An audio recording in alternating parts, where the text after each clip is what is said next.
Саговой.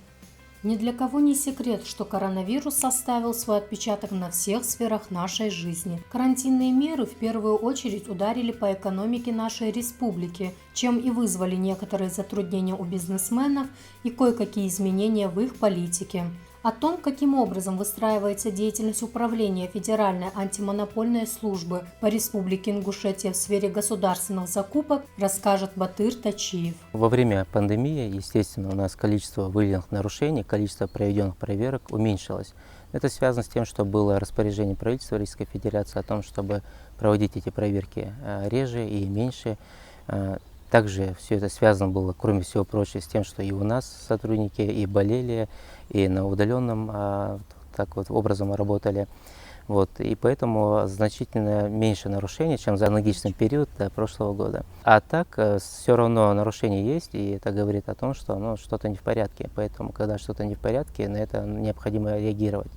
Жалобы, допустим, по государственным муниципальным закупкам нами также рассматривались. Также рассматривались жалобы граждан на субъекты сети монополии о том, что что-то их не устраивает, где-то идет нарушение и ущемление их интересов. Поэтому в любом случае работа шла. Причем работа она шла очень интересно. Мы знаем, любое потрясение является, кроме того, что это потрясение, еще каким-то возможностью что-то сделать, реализовать что-то новое. И здесь было реализовано впервые вообще в истории нашего ведомства. Мы дистанционно начали рассматривать жалобы. Это у нас, получается, там люди, сотрудники, которые один там в Малгобеке, в Карабулаке, там в Магасе, сидя, они заходили в онлайн-кабинет, также туда же приглашались и участники спора, и непосредственно там и происходило рассмотрение жалоб и обращений.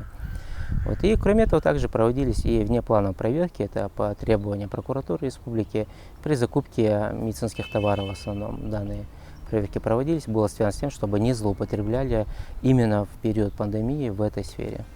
Распространение коронавирусной инфекции было по факту признано обстоятельством непреодолимой силы, так как оно имеет чрезвычайный и непредотвратимый характер. И при проведении проверок и рассмотрении жалоб, а также дел об административных нарушениях, факт непростой обстановки, естественно, учитывался. Но согласно федеральному закону под номером 44, сложившиеся обстоятельства не повод отказываться от выполнения обязательств по контракту. Можно лишь получить отсрочку до тех пор, пока непреодолимые препятствия существуют. По словам Батыра Тачиева, период пандемии в сфере государственных закупок отличился повышенной экономической конкуренцией в связи с немалым количеством жалоб, затрагивающих практически все сферы деятельности. Жалобы у нас всегда приходят на все сферы деятельности, абсолютно. Это начиная от закупки бумаги, заканчивая там каким-нибудь, допустим, тот же томограф, это является очень высокотехнологичным оборудованием, поэтому в принципе, те же жалобы, которые были, возможно, там в процентном соотношении их стало чуть меньше.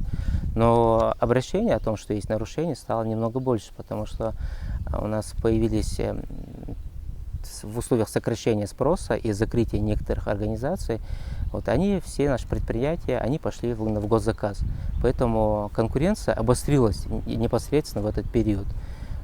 Поэтому мы здесь даже можем наблюдать, как происходила экономия бюджетных средств.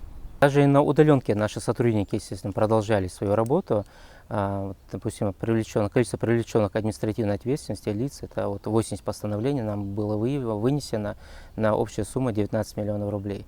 Поэтому эта работа как продолжалась, она так и идет до сих пор. Хава Мальсагова, Багаудин Альгиев, Раиса Хидриева. Утро Ингушетии.